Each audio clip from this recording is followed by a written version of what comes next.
Welcome to HTML course part 2. Part 1 వీడియోలో HTML అంటే ఏంటి, దాని యొక్క హిస్టరీ గురించి, పారాగ్రాఫ్ ట్యాగ్స్ గురించి, అట్రిబ్యూట్స్ గురించి డిస్కస్ చేసాం. ఈ పర్టికులర్ వీడియోలో మనం హెడ్డింగ్ ట్యాగ్స్ గురించి అండ్ ఆల్సో ఇమేజ్ ట్యాగ్ గురించి, సెల్ఫ్ క్లోజింగ్ ట్యాగ్స్ గురించి డిస్కస్ చేయబోతున్నాం. సో లేట్ చేయకుండా వీడియోలో వెళ్ళిపోయే ముందు ఛానల్ని సబ్స్క్రైబ్ చేసుకోండి, పక్కనే ఉన్న బెల్ ఐకాన్ని క్లిక్ చేయండి. పెట్టగానే వీడియో మీ దాకా రావాలి కదా. డన్. అండ్ ఎక్కడా స్కిప్ చేయకుండా వీడియో మొత్తాన్ని కంటిన్యూగా చూడండి. And now heading tags. The heading tags are used to place headings in our web pages. So బేసిక్గా హెడ్డింగ్ ట్యాగ్ని హెడ్డింగ్ని రిప్రజెంట్ చేస్తాయి అనమాట. సో మన HTMLలో 6 టైప్ ఆఫ్ హెడ్డింగ్స్ ఉన్నాయి. H1, H2, H3, H4, H6 వరకు 6 టైప్ ఆఫ్ హెడ్డింగ్స్ ఉన్నాయి. And ఇంకొక విషయం ఏంటంటే ఈ హెడ్డింగ్స్ యొక్క ఫాంట్ సైజ్ అనేది డిక్రీజ్ అవుతూ ఉంటుంది, అంటే డిసెండింగ్ ఆర్డర్లో ఉంటుంది అనమాట. సో ఇవి 6 హెడ్డింగ్స్. నెక్స్ట్ వన్ హెడ్డింగ్స్ యొక్క ఈ బై డిఫాల్ట్ పార్ట్ ఒకసారి సైడ్కి తీస్తే మనం సింటాక్స్ గురించి మాట్లాడుకుందాం. ఇది basic syntax. Heading tag opening tag ఉంటుంది, క్లోజింగ్ ట్యాగ్ ఉంటుంది. దాని మధ్యలో ఏ కాంటెంట్ అయితే మనం రాస్తామో అది హెడ్డింగ్ లాగా రిప్రజెంట్ అవుతుంది. సో ఒకసారి ప్రాక్టికల్ వేలో చూద్దాం. ఇది మన VS కోడ్ index.html ఫైల్లో heading first H1 tag and ఇక్కడ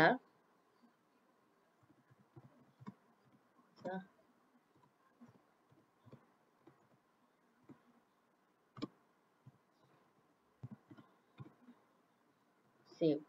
సో రన్ చేయడం తెలుసు కదా, రైట్ క్లిక్ చేసి ఓపెన్ లైవ్ సర్వర్.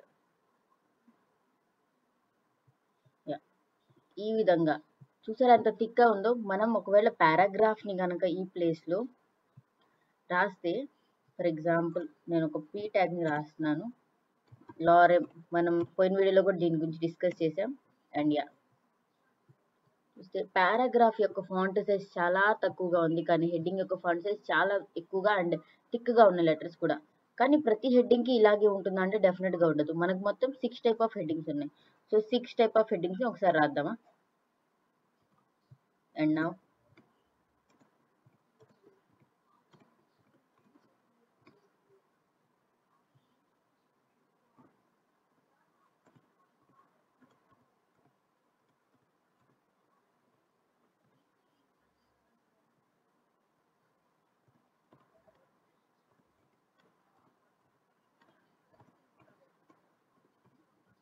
సో ఇవి 6 టైప్ ఆఫ్ హెడ్డింగ్స్ నేను రాశాను. కాంటెంట్ ఏం మార్చట్లేదు, అంతే ఉంచాను. బట్ మీరు ఇక్కడ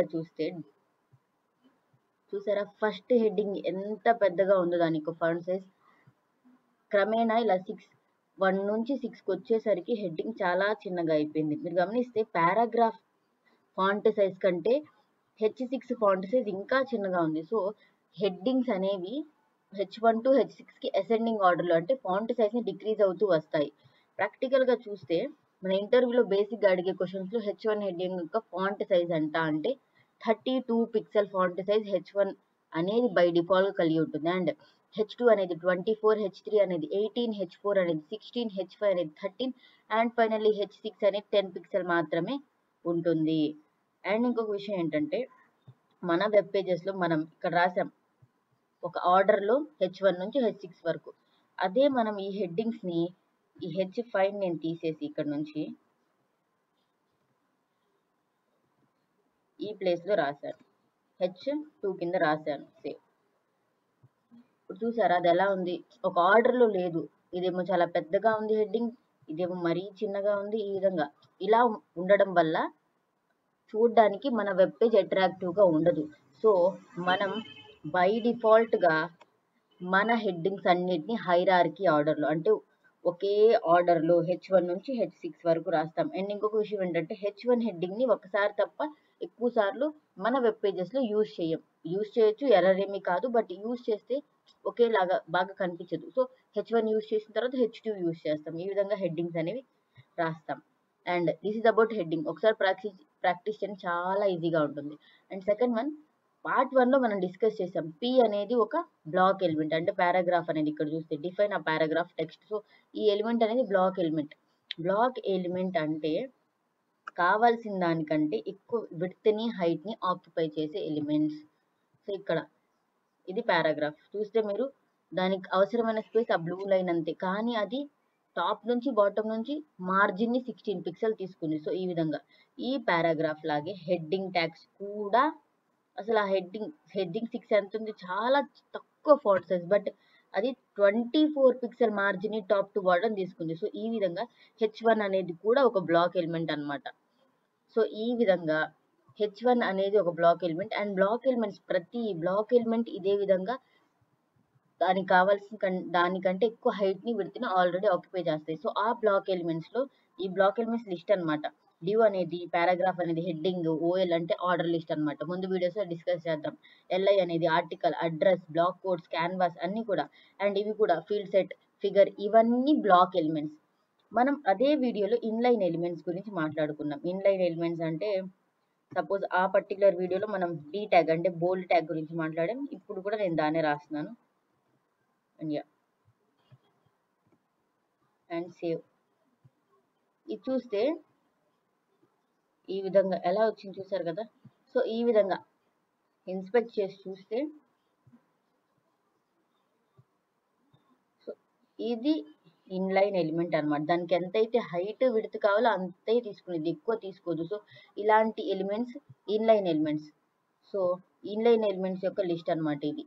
ఏ ట్యాగ్ అంటే యాంకర్ ట్యాగ్ అని, span tag, bold, strong, italic, EM, image, input, label, ఇవన్నీ. ఇవి కూడా ఒకసారి వీడియోని పాజ్ చేసి స్క్రీన్ షాట్ తీసుకోండి, ఎందుకంటే థియరిటికల్ గా ప్రాక్టీస్ అయ్యేటప్పుడు వీటి గురించి మీకు అవసరం ఉంటుంది. అందుకే మేము లిస్ట్ తయారు చేశారనమాట. And so next one, image tag. Web pages మీరు చాలా చూసుంటారు, కొన్ని ఇమేజెస్ వచ్చి ఉంటాయి. వాళ్ళ ఇమేజెస్ కానివ్వండి, వేరే వెబ్ పేజెస్ యొక్క ఇమేజెస్ కానివ్వండి, చాలా ఉంటాయి. సో ఆ ఇమేజెస్ ని ఎలా ఇన్సర్ట్ చేస్తారు ఇప్పుడు చూద్దాం. So it was a closing tag. దాని గురించి ముందు మాట్లాడదాం. ఫస్ట్ ఇమేజ్ ని ఇన్సర్ట్ చేయడానికి మనం ఇమేజ్ ట్యాగ్ ని యూజ్ చేస్తాం. సో దాని యొక్క syntax less than image IMG, complete గా ఇమేజ్ అని రాయం, IMG space SRC is equal to, SRC అంటే సోర్స్ అనమాట. సో ఎస్ఆర్సి అనేది ఒక ఆట్రిబ్యూట్. ఏదైతే ఓపెనింగ్ ట్యాగ్ యొక్క గ్రేటర్ దెన్ సింబల్ లోపల రాస్తాం వాటిని ఆట్రిబ్యూట్స్ అంటామని పార్ట్ 1 లో డిస్కస్ చేసాం. So SRC is equal to double codes లో యూఆర్ఎల్. సో ఇది సెల్ఫ్ క్లోజింగ్ ట్యాగ్, అంటే దీనికి వేరేగా క్లోజింగ్ ట్యాగ్ ఉండదు. సో ఆ బ్యాక్ స్లాష్ ని మనం ఓపెనింగ్ ట్యాగ్ లోనే చివర్లో ఇస్తాం అనమాట. అండ్ ఎగ్జాంపుల్ గా రాస్తే ఒకవేళ image SRC is equal to image dot JPG.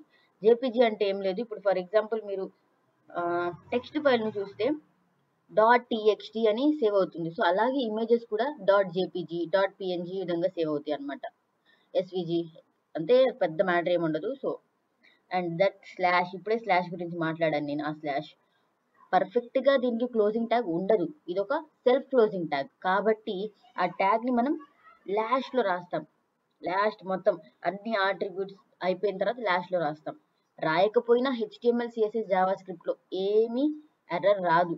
కానీ మనం ఎప్పుడైతే ఫ్రేమ్ వర్క్స్ లోకి వెళ్తామో, రియాక్ట్ కానీ, యాంగులర్ కానీ, Vue.js కానీ, అలాంటప్పుడు స్లాష్ పెట్టకపోతే ఎర్రర్ వస్తుంది. ఏ సెల్ఫ్ క్లోజింగ్ ట్యాగ్ అయినా, ఇమేజ్ కే కాదు, ఏ సెల్ఫ్ క్లోజింగ్ ట్యాగ్ అయినా స్లాష్ పెట్టకపోతే ఎర్రర్ వస్తుంది. సో ఇప్పుడు నుంచి అలవాటు చేసుకుంటే బెటర్ అని నేను యూజ్ చేశాను అనమాట. సో ఒకసారి మన ఇమేజ్ ఇన్సర్ట్ చేసి చూద్దాం. సో ఇక్కడ so space image less than IMG, image space SRC is equal to రాద్దాం. ఇప్పుడు మన ఫోల్డర్ ఉంది కదా, ఇక్కడ మన HTML క్లాసెస్ ఫోల్డర్, ఇందులో చాలా ఇమేజెస్ ఉన్నాయి నాకు. సో థంబ్నెయిల్ అని ఒకటి ఉంది, దాన్ని ఇది థంబ్నెయిల్ అనమాట. సో థంబ్నెయిల్ డాట్ పిఎన్జీ, ఇందాక మనం చూసాం కదా పిఎన్జీ, జేపీజీ అని చూసాం అక్కడ. పిఎన్జీ, జేపీజీ, పిఎన్జీ, జేపీఈజీ, ఎస్విజీ ఇవన్నీ కూడా ఇమేజెస్ యొక్క ఫార్మాట్స్ అన్నమాట. ఏవైనా సరే సపోర్ట్ చేస్తాయి. సో థంబ్నెయిల్, ఆల్రెడీ నాకు ఇన్స్ట్రక్షన్ కనిపిస్తుంది, thumbnail dot PNG and slash పెట్టి సేవ్ చేశాను. సేవ్. ఇప్పుడు చూసారా నా థంబ్నెయిల్ ఇమేజ్ ఎంత పెద్దగా వచ్చిందో.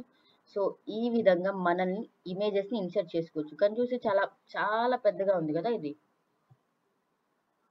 చాలా పెద్దగా మొత్తం విడ్త్ ని ఆక్యుపై చేసేసింది. సో దీనికి సైజ్ ని తగ్గిద్దాం. యా, పీపీటీలో ఐ థింక్ ఉంది. సో సింటాక్స్ గురించి ఇంకా డీటెయిల్ గా మాట్లాడుకుంటే, ఇంత డీటెయిల్ గా ఎందుకు అని అంటే ఇంటర్వ్యూస్ లో అడిగే క్వశ్చన్స్. అబ్బా, ఎస్ఆర్సి అంటే ఏంటి? ఎస్ఆర్సి అంటే సోర్స్, దాని యొక్క ఫుల్ ఫామ్ సోర్స్. ఇదేం చేస్తుంది ఎస్ఆర్సి అనేది? It specifies the path of elements for image. ఆ ఇమేజ్ యొక్క పాత్ ఎలా ఉంటుంది అనేది ఈ ఎస్ఆర్సి ఆట్రిబ్యూట్ అనేది చెప్తుంది. సో యూఆర్ఎల్ అంటే లింక్ అని తెలుసు. సో యూఆర్ఎల్ యొక్క ఫుల్ ఫామ్ ఏంటి? Uniform resource locator. యూఆర్ఎల్ యొక్క full form uniform resource locator. And దాని పక్కనే మీరు చూస్తే ఆల్ట్, సారీ ఇక్కడ స్లాష్ పడింది, బట్ ఇక్కడ ఆల్ట్, ఈ స్లాష్ లో రావాలి. ఆల్ట్ అంటే ఆల్టర్నేట్ టెక్స్ట్ అనమాట. So alt is equal double quotes, suppose నేను బుక్ ఇమేజ్ అని రాసాను ఎగ్జాంపుల్ గా. ఆల్ట్ ఏం చేస్తుందంటే it indicates alternate text for the image if the image not found or not display on the browser screen. ఇది ఎలాగో ఇప్పుడు నేను చూపిస్తాను. సో ఇక్కడ రాద్దాం మనం ALT, alt is equal to double quotes లో ఇమేజ్ దేనికి సంబంధించి థంబ్నెయిల్. ఓకేనా. So save. చూస్తే ఇదిగోండి ఇమేజ్ కనిపిస్తుంది కదా మీకు. ఏ సైడ్ కూడా మనం రాసిన ఆ థంబ్నెయిల్ అనే కాంటెంట్ మనకు కనిపించట్లేదు. సో అది ఆల్ట్ అనేది ఎక్కడ యూజ్ అవుతుంది అని అంటే, సపోజ్ థంబ్నెయిల్ నేను ఇది తీసేసాను అండ్ సేవ్. అండ్ చూసారా థంబ్నెయిల్ అని ఇక్కడ కనిపిస్తుంది నాకు. ఈ విధంగా ఎప్పుడైతే మన ఇమేజ్ అనేది కనిపించదు, అంటే ఇమేజ్ అనేది ఏదో ఒక ఎర్రర్ ద్వారా ఎప్పుడైతే బ్రౌజర్లో లేదా వెబ్ పేజ్లో డిస్ప్లే అవ్వదో, అలాంటి టైంలో ఆల్టర్నేట్ టెక్స్ట్ అనేది ప్రజెంట్ చెప్తుంది మనకి. ఓకే ఇక్కడ థంబ్నెయిల్ అనే ఒక ఇమేజ్ ఉంది, అది డిస్ప్లే అవ్వట్లేదు అని చెప్పి. ఇక్కడ థంబ్నెయిల్ అనే రాయాలా అని అంటే లేదు, మీ ఇష్టం, ఎలా అయినా రాయొచ్చు. కానీ ఇప్పుడు మనం ఇక్కడ ఇమేజ్ అని రాసాం ఫర్ ఎగ్జాంపుల్. సో కనిపించట్లేదు మనకి, ఇమేజ్ డిస్ప్లే అవ్వట్లేదు. ఇక్కడ ఇమేజ్ అని ఉంది. సో ఏం ఇమేజ్? ఇమేజే, కానీ ఏం ఇమేజ్ మనకు అర్థం కదా, పర్టికులర్ ఇమేజ్ దేనికి సంబంధించింది అని. సో మనం దానికోసం ఇక్కడ అది థంబ్నెయిల్ అని కనుక రాస్తే,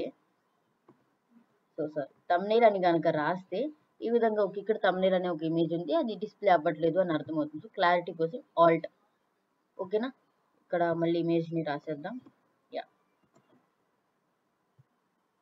ఇమేజ్ వచ్చేసింది. అండ్ దెన్ పిపిటీలో చూస్తే second attributes of image. Image tag కూడా కొన్ని ఆట్రిబ్యూట్స్ ఉంటాయి. HTML లో ప్రతి ట్యాగ్ కి ఆట్రిబ్యూట్స్ ఉంటాయి, ఇమేజ్ ట్యాగ్ కి కూడా. So first attribute title. It is used to specific the image name when it hover. So title is equal to double quotes title అని రాస్తాం. సో ఇది సింటాక్స్ అనమాట. టైటిల్ ఈజ్ ఈక్వల్ టు అనేది. Hover అంటే ఏంటో చూపిస్తాను ఫస్ట్ వన్. సో ఇక్కడ మీరు చూస్తే ఇది యారో కనిపిస్తుంది కదా, హెడ్డింగ్ మీదకి వెళ్ళినప్పుడు ఐ లాగా మారుతుంది. సో ఇది హవర్ చేయడం అనమాట. సో ఈ యారో అనేది ఇలా నా ఇమేజ్ మీద ఇలా తిరుగుతుంది. సో ఎప్పుడైతే మన కర్సర్ అనేది పారాగ్రాఫ్ హెడ్డింగ్ వేటి మీదకైనా కానీ, ఇమేజ్ లింక్ దేని మీదకైనా సరే, అది ఇలా వెళ్ళడాన్ని, ఇలా ఆ ఇమేజ్ మీద లేదా ఆ పారాగ్రాఫ్ మీద ఆ లింక్ మీద ఇలా ఉండడాన్ని మనం హవరింగ్ అంటాం. So hover. థంబ్నెయిల్ టైటిల్ కదా. So title TITLE. Title is equal to double quotes లో ఏం రాద్దాం, ఆ ఇమేజ్ యొక్క నేమే రాద్దాం. థంబ్నెయిల్ రాశాను నేను. సేవ్. ఇప్పుడు ఏమవుతుంది, ఇమేజ్ కనిపిస్తుంది. అండ్ మనం ఏం చేద్దాం, టైటిల్ ఎక్కడ కనిపిస్తుంది, ఇమేజ్ ని హవర్ చేసినప్పుడు. సో నేను ఇక్కడ హవర్ చేస్తున్నాను, కనిపిస్తుందా మీకు? ఎప్పుడైతే నేను ఈ ఇమేజ్ ని హవర్ చేస్తున్నానో, సో థంబ్నెయిల్ అని ఆ టైటిల్లో మనం రాసినది ఈ విధంగా మనకి కనిపిస్తుంది అనమాట. మనం హవర్ చేసేటప్పుడు ఇమేజ్ ని థంబ్నెయిల్ ఈ విధంగా కనిపిస్తుంది. అండ్ యా, ఇమేజ్ యొక్క సైజ్ కొంచెం పెద్దగా ఉంది, దాన్ని డిక్రీజ్ చేద్దాం. నెక్స్ట్ ఆట్రిబ్యూట్స్ అవే అనమాట. సో టైటిల్ గురించి మాట్లాడాం. అండ్ విడ్త్ అండ్ హైట్, ఇవి కూడా ఆట్రిబ్యూట్స్ ఇమేజ్ కి. సో థంబ్నెయిల్ తర్వాత రాద్దాం. దాని యొక్క విడ్త్ 500 పిక్సెల్స్ ఇస్తున్నాను నేను.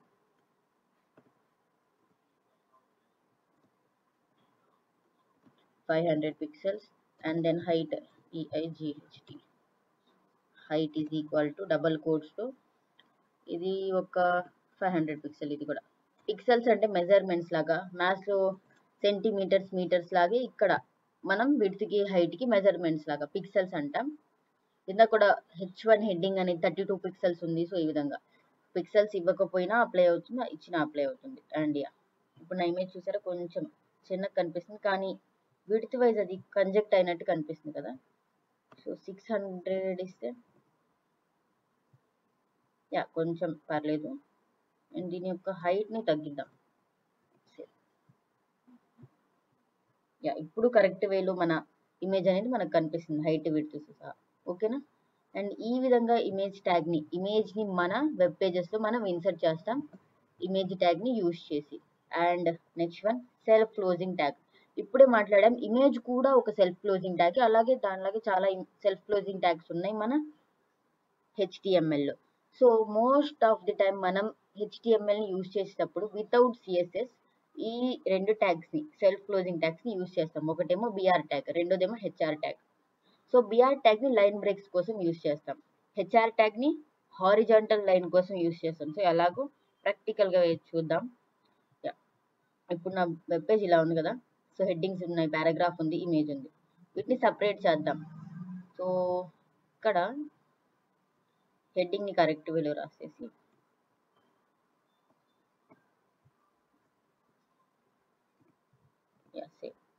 ఇప్పుడు హెడ్డింగ్ ఈ ప్లేస్లో హెచ్ఆర్ ట్యాగ్ని రాస్తున్నారు. హెచ్ఆర్ /> బ్యాక్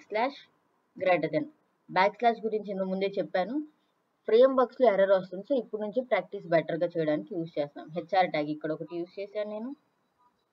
అండ్ పారాగ్రాఫ్ తర్వాత అంటే ఈ ప్లేస్లో యూజ్ చేస్తున్నాను. And save. ఎస్, చూసారు ఇక్కడ హారిజాంటల్గా ఒక లైన్ వచ్చింది. హెడ్డింగ్ పార్ట్ని సపరేట్ చేస్తూ ఒక లైన్, పారాగ్రాఫ్ని సపరేట్ చేస్తూ అండ్ ఇమేజ్కి సపరేట్ చేస్తూ ఈ విధంగా రెండు హెచ్ఆర్ ట్యాగ్స్ ఇచ్చాం మనం. అలాగే రెండు హారిజాంటల్ లైన్స్ మనకి ఇక్కడ వెబ్ పేజ్లో కనిపిస్తుంది. సేమ్ వేలో బిఆర్ ట్యాగ్ కూడా యూజ్ చేయొచ్చు. ఇదే ప్లేస్లో ఒకవేళ మనం బిఆర్ ట్యాగ్ని యూజ్ చేసాం, నేను సేవ్ చేయలేదు, ఒకసారి చూపిస్తాను. చూసారు కదా, ఇది పారాగ్రాఫ్ ట్యాగ్ అండ్ నా ఇమేజ్. ఆల్రెడీ పారాగ్రాఫ్ అనేది అంటే పీ ట్యాగ్ అనేది బోల్డ్ ఇమేజ్ కాబట్టి టాప్ నుంచి కొంత మార్జిన్ని, బాటమ్ నుంచి కొంత మార్జిన్ని తీసుకుంది. కానీ నేను ఇంకా దాన్ని ఎక్కువ గ్యాప్ ఇద్దాము అని అనుకుంటే ఈ విధంగా చూసారు, నా ఇమేజ్ కొంచెం కిందకి జరిగింది. ఇంకొక బిఆర్ ట్యాగ్ ఇస్తే ఒకవేళ ఇలా చూసారు కదా, ఈ విధంగా ఎంత స్పేస్ కావాలి అనుకుంటే అన్ని బిఆర్ ట్యాగ్స్ ఇవ్వచ్చు మనం స్పేస్ క్రియేట్ చేయడానికి. ఓకేనా. So this is about today's part. And part 3 కోసం వెయిట్ చేయండి. ప్రతిరోజు నా దగ్గర నుంచి మీకు హెచ్టిఎంఎల్ వీడియోస్ వస్తూనే ఉంటాయి, కంటిన్యూస్గా చూడండి. అండ్ ఇప్పటి వరకు వీడియో చూస్తే కనుక ప్లీజ్ లైక్ బటన్ హిట్ చేయండి, మీ ఫ్రెండ్స్తో షేర్ చేయండి. ఓకేనా. Thank you for everyone. And ఛానల్ని సబ్స్క్రైబ్ చేసుకోండి, బెల్ ఐకాన్ని క్లిక్ చేసి పెట్టుకోండి.